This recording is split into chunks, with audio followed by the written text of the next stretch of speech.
I'm Alex Radical from Board Game Co., and this is games leaving the collection for the month of May. We have 13 games passing through, one game that I've never really played and I'm finally giving up on, as well as 4 games from my personal collection leaving this month, which is, that's about a typical month. That's just how things go.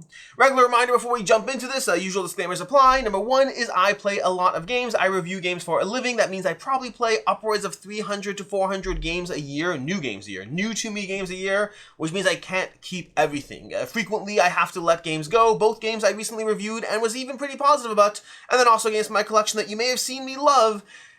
I only have room in my collection for the very best of the best. If you want to see what those are, make sure to watch my top 100 games every single year, because that kind of gives you the updated current favorites. But in general, I play a lot of games, so games do have to leave. Also, if you are a member of the channel, either on Patreon or on Ko-Fi, I do give away games every single month, so go ahead and check that out if you aren't already. First of all, thank you for supporting the channel, and secondly is I do ship out games every single month to my various members and patrons. Some of the games in this video will be given away there. And with that, let's go ahead and start off. We are going to start off as usual with the games that are passing through. Passing through just means that I review these games, I play them, I decided I don't need to keep them, and you may have seen my full reviews on them. If not, this is the kind of short wrap up for that before we move into the games that are actually leaving. Those are the harder and sadder ones every single time.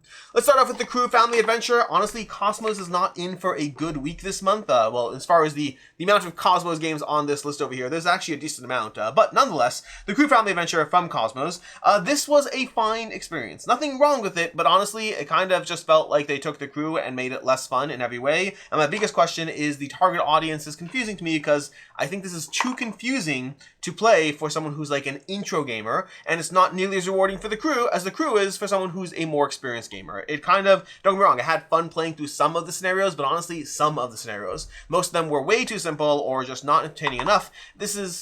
It's the worst version of the crew. Then we have over here from Pandasaurus, we have Wizard's Cup. Wizard's Cup is kind of fun. It's a auto-battler game that I definitely enjoyed, but also very limited in the scope of how much fun you can get out of it. I played it a bunch of times, I felt like I saw what I needed to see, and I moved on from it. Then we have My Island over here, finally giving up on this after 14 months of not playing past episode 15. I did film a review for this, you'll see that go up at some point, but basically, I played the first episode way back when, at PAX Unplugged 2023, then I slowly played the next episodes over the next few months till I got to episode 15, and then 14 months later, I'm realizing that I just don't care enough to finish playing through it. It's not bad. It's fine, but it's no My City, which is the original game. I was very excited for My Island for a very long time, and the end result is a game that is just a worse version of My City in every way, and doesn't really provide any compelling reason to table this one over My City. I think I gave it a 3 out of 5, if I'm not mistaken. From there, we have Jewish Card Revoked. This is a party game with Jewish themes. If you are someone who's Jewish, whether Orthodox or not, you'll probably find some of these things fun, but this for me is not my actual genre. It's not the kind of game I would normally cover. It's very much party game focused. Like, there's nothing gamer game about this. Not that you need to have anything gamer game. You can have fun playing apples to apples. It's just that's not the kind of thing I usually have that stronger appeal towards, versus things that are slightly more clever party games like Codenames or Decrypto or things like that. I tend to appreciate that, and this is very much the apples to apples camp, plus a Jewish theme thrown onto it, so just not for me. We have Lure from Allplay. Lure is a fun little dice rolling game that is fun. It's fine. Allplay has a lot of easy-to-play small box games. Some of them are more memorable than others. Lure is great if you just want to roll handfuls of dice. Outside of that, they have much better games that I would overall recommend. We have Australis from Cosmos. This is actually kind of fun. This is like from all the games so far, I've been kind of like whatever on. This one is probably the most fun of all the games that I'm not keeping today, from the passing through category, not from the games in my collection category. Australis is fun. It deals with the EAC, the East Australian Current. I think that's what it stands for. The East Australian Current. But basically, it's a dice drafting game where you're going to draft dice that do different things and then try to score as much as possible across 5 rounds of play. I've enjoyed this. It's fun, it's simple, it's easy to play. It just very much is a gateway game, which does have it as a nothing wrong with gateway, but I find that there's only so much room for certain types of gateway games that I personally need in my collection, and as much as I enjoy Australis and would happily play it anytime, it's not one that's going to kick another gateway game out of my collection.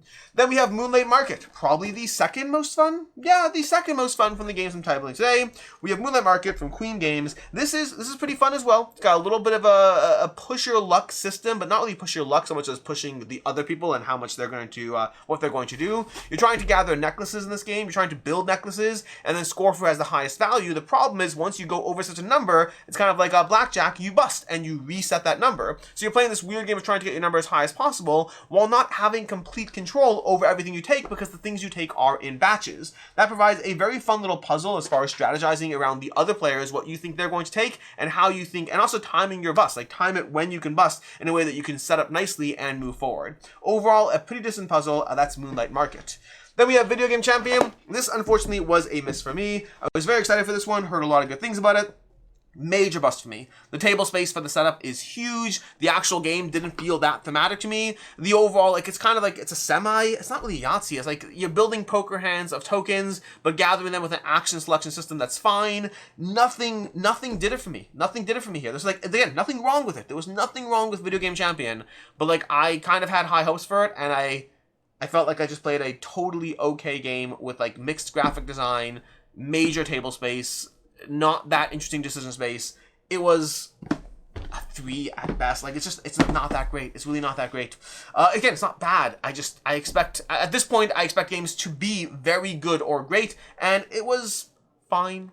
Then we have Marbleous, another Cosmos. Oh my gosh, we have so many Cosmos games. I didn't even realize Marbleous over here. Marbleous, this one is building marbles. This kind of reminded me a little bit of Potion Explosion. You're trying to get marbles into your chute, and then you can combo them as they pop, which if you're playing with the advanced variant, which I definitely recommend, that can be kind of satisfying to chain off multiple marbles popping. Ultimately, I'd recommend playing Potion Explosion. I think it does this concept better.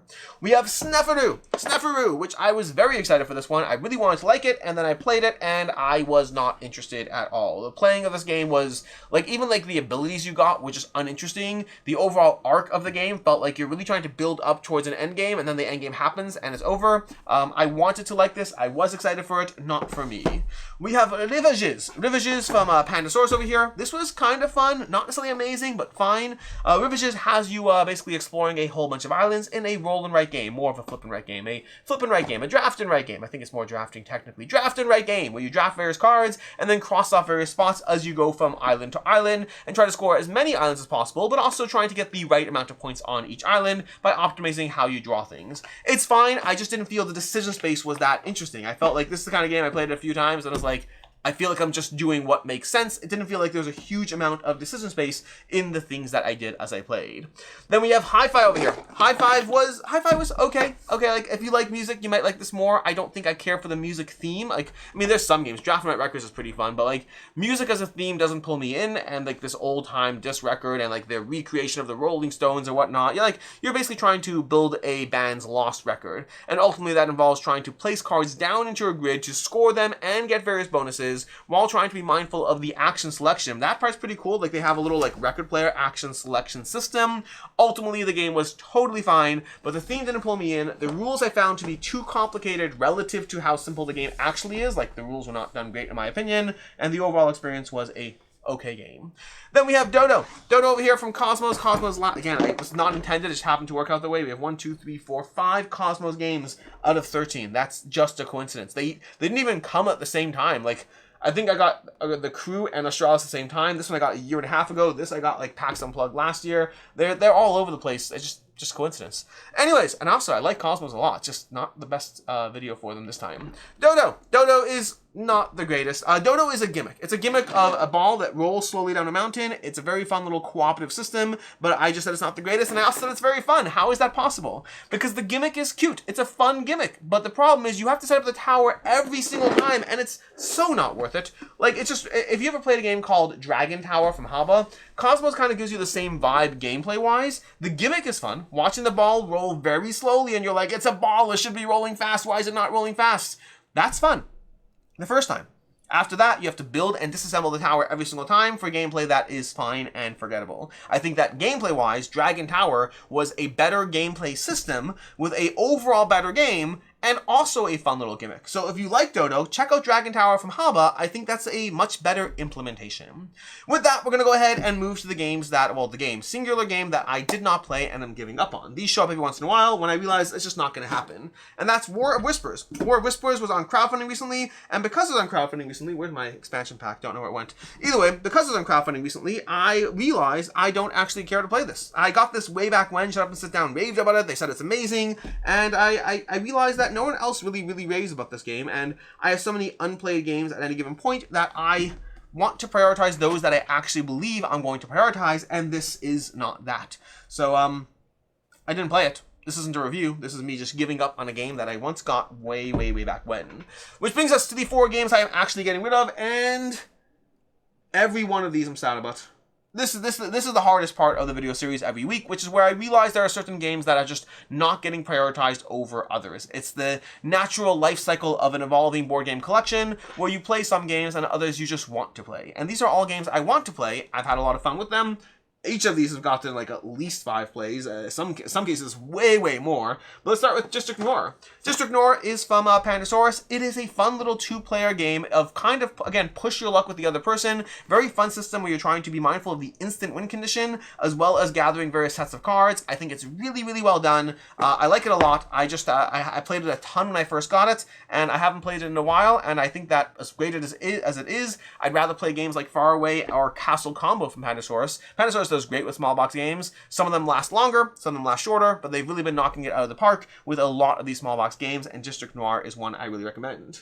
We have Honeybuzz. Honeybuzz, which is sad because Honeybuzz is an excellent game. I really like it. Speaking of gateway games, like I mentioned, like Australis is a great gateway. This, component-wise, gameplay-wise, Honeybuzz is one of the funner gateway games as far as the sheer table presence and just fun of the experience. I think it's a great game. I think it's a great, great game. Also, I don't pull it out and play it the way I used to. I have played through the base game a ton. The expansion is very little. But ultimately, I think that I've seen enough of what the overall experience has to offer that I'm ready to say goodbye.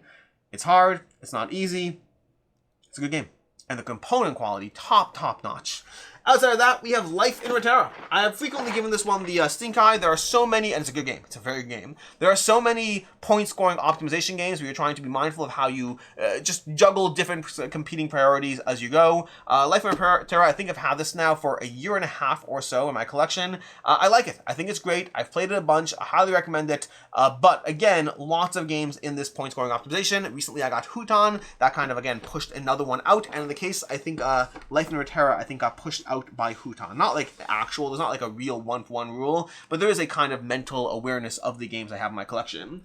And then lastly, Akropolis. This one is hard. Akropolis is tough, but I've come to realize that I played a ton of Akropolis when I first got into it. Like, this is a game that when I first got it, I adored it. I gave it a 5 out of 5. I did give it the caveat that the variability of the game is lacking, and that very much held true. Over time, it shrunk to a 4.5, then down to a 4. I think it's probably a 4 now, but the real problem with Akropolis is purely the variability. The variability of the experience doesn't hold up for me the way games like Calico or Cascadia do, or Hutan, or who knows what. There's so many games that give you this kind of experience, but with more variability. I have played Hutan like 30 times at least. It is, and it's great. I still play it on Board Game Arena. It's still an easy game to dive into, and they handle all the scoring for you, which is nice too.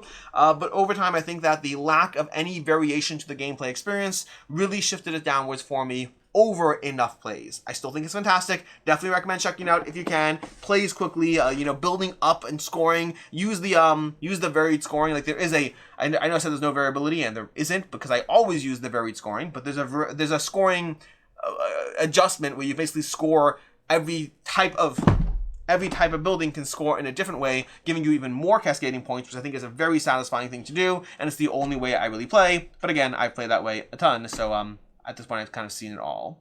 And that is the games leaving the collection for the month of May. We have a total of, 19 games going away. 18 games going away. 1 that I never played, 4 for my collection, and then 13 that are passing through. As always, and until next time, I'm Alex Radcliffe from Board Game Co. I hope you enjoyed this video, and until next time, I hope you have a good one.